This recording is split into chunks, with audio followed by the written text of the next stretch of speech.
Hello guys, this is Praful Kulkarni and welcome back. Thanks for joining in. So this is the part 2 of all about straddle series. तो first video में first episode में हमने सीखे what exactly are straddles and why straddles are effective. ये straddles का मैंने कुछ historical data भी आपको दिखाया and then I explained you guys how straddles have the maximum extrinsic value. So as an option seller, we should always target the options which have the maximum time value because we are there to eat the data. Alright, so we established the fact that straddles are highly profitable and part 2 में मैंने बोला था कि we'll discuss about how to manage the straddles. So that's what this video is gonna be about. We'll look at how to manage the straddles and part 3 में मैंने एक refined strategy मैं जो follow करता हूँ वो मैंने आपको देने वाला हूँ in the part 3 of this video. Alright guys, let's start with the part 2 of this video. ठीक है, so the first thing, the first question, straddles को कैसे इंट्राडे पे लेके जाना है या पोजिशनल में लेके जाना है. Alright, so my suggestion is, even though you have collected a lot of premium, even though you have so much of premium and you have so much of space to navigate the market, my suggestion is that don't take straddles overnight unless you have some additional capital to repair the positions. Suppose मान लो आपका capital है 5 लाख और आपने दो straddles मतलब आपने ले लिया है. दो स्ट्रैडल्स के लिए कितना मार्जिन लगता है? 3.5 lakhs, 3.5 to 3.6 lakhs लगता है ओवरनाइट के लिए and you have only 1.4 lakhs in your account. अगर सपोज अगर मार्केट अगले दिन बड़ा गैप अप या बड़ा गैप डाउन खुल जाता है, so you won't be in a state to repair that position. आपको रिपेयर करने के लिए थोड़ा एडिशनल कैपिटल की जरूरत रहती है और you need to have a strong conviction about the market direction, or you need to be very experienced seasonal trader to do the adjustments with the same amount of capital. Even the experienced traders भी additional capital pump in करके ही adjust करते हैं if their option positions go bad. So my suggestion is that never take naked straddles overnight. अगर आपको overnight theta decay चाहिए and if you want to take the straddles overnight, convert them into iron flies. Iron flies बोले तो क्या है? You have shorted the ATM calls and ATM puts. एक OTM call buy करो and एक OTM put buy करो. So it will look something like this. आपका straddle कैसे रहता है? It will be like this. Unlimited loss रहता है. करेक्ट. अगर आप OTM call and OTM put buy कर दोगे तो your loss will be hedged, your loss will be capped. कैसे वो कैसे दिखता है graph? The pay of graph looks something like this. This is the zero line. ये आपका लॉस है. मार्केट कहीं भी जाने दो, आपका इससे ज्यादा आपको लॉस होता नहीं है. ऑलराइट, अगर ऑप्स्ट्रा में मैं बना के दिखाऊं, let's make a straddle at 15,000. 15,000 का कॉल मैंने बेच दिया एंड 15,000 का पुट भी मैंने शॉर्ट किया. So this is how a naked straddle looks. Suppose market कल मान लो कि 3% गैप डाउन खुल गया, so you are at 15,000 and if market gaps down 3% which is 450 points, 415 points gap down खुल गया तो your straddle will automatically start showing the loss. Why? Because ये जो 15,000 का जो कॉल है, the maximum benefit that it can give is 300 points. Zero ही बनेगा ना, नेगेटिव तो नहीं जाएगा. But this put can go to infinity. theoretically speaking, it can go to how much ever price it wants. So that's why, that's the reason जब market में बड़ा gap up या गैप डाउन हो जाता है तो even though you have collected a good amount of premium, you have collected somewhere around 300 plus 130, somewhere around 450 points अपने premium collect किए हैं, but even then the straddle will give you some red MTMs which will आपका psychology को हिला डालता है and you will make some other psychological mistakes. So इसमें आपका साइकोलॉजी को प्रोटेक्ट करने के लिए आप क्या कर सकते हैं? You can buy the OTM options. Let's say 15,300 का कॉल को बाय कर दो on the upside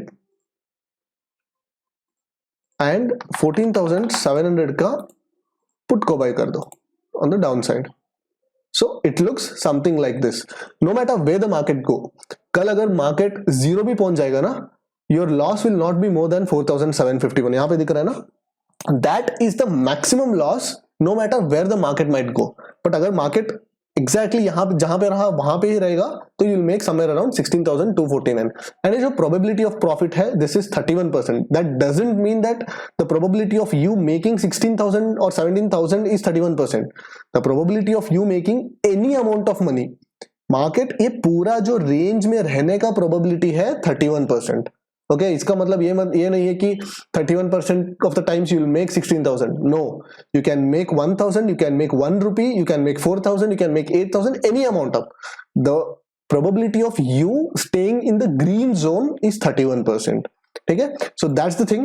If you're taking straddles overnight, I suggest you to convert it into an iron fly. उससे आपको मार्जिन बेनिफिट भी मिलता है एंड आप you can have a peaceful sleep also. Alright, तो मार्जिन रिक्वायर्ड कितना है Nifty के लिए? If you're doing naked straddles, for nifty it is somewhere around 1.75 lakhs and for bank nifty it is 1.8 lakhs. so वैसे भी सितंबर से ये जो मार्जिन का जो इंट्राडे लेवरेज है वो कंप्लीटली बैन होने वाला है and I don't think that SEBI will revise its rules और something.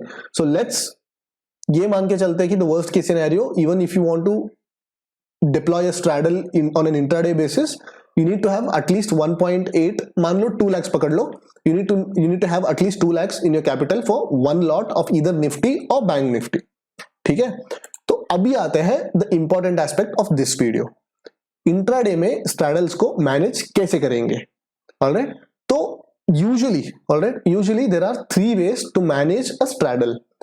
So the first way is, दोनों कॉल आपने शॉर्ट किया है, पुट आपने शॉर्ट किया है, दोनों लेग्स पे इंडिविजुअली आप स्टॉप लॉस लगा दो. स्टॉप लॉस कितना लगाना है मैं एक्सप्लेन करूंगा, but first let's go through all the 3 steps of managing the straddles on a surface level. Surface level पे पहले तीनों को समझ लेते हैं एंड उसके बाद एक एक के अंदर जाएंगे. Alright, the first thing is दोनों लेग्स के ऊपर इंडिविजुअली आप स्टॉप लॉस लगा दो. सो अगर एक लेग कट गया तो वो लेग गया एंड दूसरा लेग आपको पैसा देगा. So which will be your non directional straddle will become a directional bet. Alright, मैं एक्सप्लेन करता हूं कैसा है. The second thing is SL on combined premium. तो आप स्ट्रैडल पे लेट्स मान लो 100 रुपीज आपने कॉल से कलेक्ट किया है प्रीमियम एंड 100 रुपीज आपने पुट से कलेक्ट किया है. So the net premium you have collected is 200 rupees. जब भी ये कलेक्टेड कंबाइंड प्रीमियम 200 से let's say it starts going up, 210 जाता है, 220 जाता है, 230 जाता है, then you'll exit both the legs because your combined premium has shot up. ये combined premium कैसे जा सकता है ऊपर? 2 ways. One thing is IV spike हो सकता है. The IV of those options might start increasing.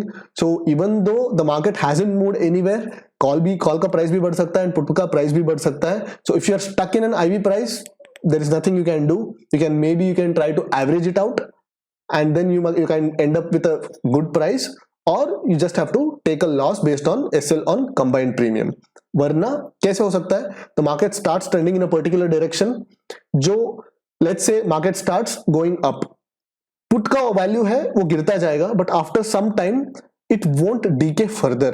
The option of the put won't decay further because it has to maintain its value till the expiry. Expiry तब उसको zero नहीं होना है ना, उसको जीरो कब होना है? जीरो होना है at 3:30 PM of the expiry day. तब तक तो जीरो नहीं हो सकता. But the call leg, suppose मान लो आप 100 रुपीज पे शॉर्ट किया है, तो इस 100 कैन गो टू 200, 300, 400, 500, कितना भी जा सकता है. So the net collected premium which you have collected on the straddle can keep on increasing. So आप स्ट्रैडल के ना, जस्ट अ मिनट, आप स्ट्रैडल के ना कंबाइंड प्रीमियम के ऊपर स्टॉप लॉस लगा के आप काम कर सकते हैं. And the third thing is price action based discretionary adjustments. मान लो एक पीडीएच है एंड एक पीडीएल है. I will explain it on paint. मान लो एक पीडीएच लेवल है एंड पीडीएल लेवल है. मान लो मार्केट यहीं कहीं खुल गया. Alright, you know that PDH is about 200 points and PDL is below 200 points. Nifty पे बोल रहा हूं. सो आपको पता है जब तक मार्केट ये रेंज को क्रॉस नहीं करता तब तक ये रेंज बाउंड ही रहेगा. करेक्ट. तो जैसे ये PDL will act as a support and PDH will act as a resistance. तो जब ये आपको पता है then you can hold your straddle as long as the market stays within this range. Something like yesterday or day before, देखो, you know that the market has been in a range for almost like 5-6 days. तो जब market यहाँ पे open होता है, you know that the market will face a huge resistance at this level and the market will face a huge support at this level. तो आपको पता है कि it's not easy for the market to breach any of the levels and you are expecting market to stay sideways. तो आप क्या करोगे, यहाँ पे आप एक straddle को deploy करोगे, ऑलराइट, यहाँ पे एक अच्छा खासा प्रीमियम कलेक्ट करोगे and then you stay in the market as long as the market stays within this range. जैसे एक रेंज को ब्रेक करेगा then you will get a directional conviction. आपको पता चल जाता है कि हाँ मार्केट ने ऊपर की तरफ ब्रेकआउट दे चुका है. Then you can convert your non directional straddle into a directional bet. जब तक मार्केट साइडवेज रहेगा, which is 70 to 75% of the time जो मार्केट साइडवेज रहने वाला है, straddles will keep making you money. And once you get the conviction in the direction, you can convert your non directional into direction and then follow the price. Alright, so these are the 3 ways. And कब कब काम करता है वो भी मैं explain करता हूं. SL on both the legs almost all days ये काम करता है if your trailing method and if your stop loss is proper. ठीक है, it has to find the sweet spot. मतलब ऐसे नहीं कि 10% के ऊपर आप स्टॉप लॉस रख के, नहीं, your stop loss will keep hitting. So you have to find that sweet spot. मैं एक्सप्लेन करूंगा नेक्स्ट वीडियो पे what those numbers are, what should be your trailing method and all that. And SL on combined premium, this mostly works on Wednesdays and Thursdays. Wednesdays and Thursdays combined premium अच्छा काम करता है because the theta decay will be very rapid. The theta decay will be very rapid on Wednesdays and Thursdays. Friday, Monday and Tuesday, you better to use stop loss on single leg. Single leg पे stop loss डाल के आप काम कर सकते हैं. And Wednesdays and Thursdays आपको premium कितना मिलेगा? मान लो थर्सडे के दिन आपको कॉल पे 100 रुपीज मिलेगा एंड पुट पे 100 रुपीज स्टॉप लॉस मिलेगा. मान लो even if you put like let's say 80% stop loss on each individual leg, तो कॉल का स्टॉप लॉस 180 पे रहेगा, पुट का स्टॉप लॉस आपका 180 पे रहेगा. सो 100 to 180 जाने में मार्केट को कितना टाइम चाहिए? This can go with in 5 minutes. Bank Nifty में वैसे ही 5-10 मिनट में it will move like 150-200 points in 5-10 minutes. So the better way to manage straddles on Wednesdays and Thursdays is by using combined premium. कैसे? 100 rupees यहाँ पे, 100 rupees यहाँ पे मान लिए, करेक्ट. सो 200 रुपीज आपने कलेक्ट किया है. Let's say you place the stop loss of 25% और 30% ऑफ द कंबाइंड प्रीमियम. तो 200 पॉइंट्स का आप जो स्टॉप लॉस रखा है, 200 पॉइंट्स का आप जो प्रीमियम कलेक्ट किया है ना, what's the 30% of that? 60 rupees. So when the combined premium becomes 100 plus 100 plus 60, that is 260 rupees अगर combined premium चला जाता है, then you take the loss and come out. But since on Wednesdays and Thursdays the time decay is very good, so I don't think this will give you significant loss on those days, and most of the times you will end up in a profit. All right. And the third thing, discretionary trading, discretionary adjustment कैसे करना है? Obviously it's based on support, resistance and zone के basis पे आपको करना पड़ेगा. And I don't advise this unless you are you have some good experience in price action based adjustments. If you are a system based trader, the first and second options are excellent. All right, आप अगर चाहिए तो StockMo करके एक website है, वहां पे जाके आप बैक टेस्ट कर सकते हैं. Okay, you will get some credits to do the back test. आपको बैंक निफ्टी में they have almost 4 years of past data, which I think is very good. काफी है 4 साल का मतलब डेटा पे बैक टेस्ट करना, specially on something as stable as an index. तो you can go and back test there by changing the variables and getting the sweet spot. अगर आप बैक टेस्ट नहीं कर पाते हैं तो मैंने किया है एंड मैंने जो स्ट्रेटजी डिप्लॉय कर रहा हूं, so I am gonna explain you guys that same strategy. I'm going to give you what's the stop loss, what's the exit method and what's the trailing method, and all that will be in the next video. Okay guys, I hope that you have enjoyed the video and I hope that this video has added some sort of value to your trading journey. And if you did, like the video, subscribe the channel and share this video. All right, see you guys in the next video. Thank you.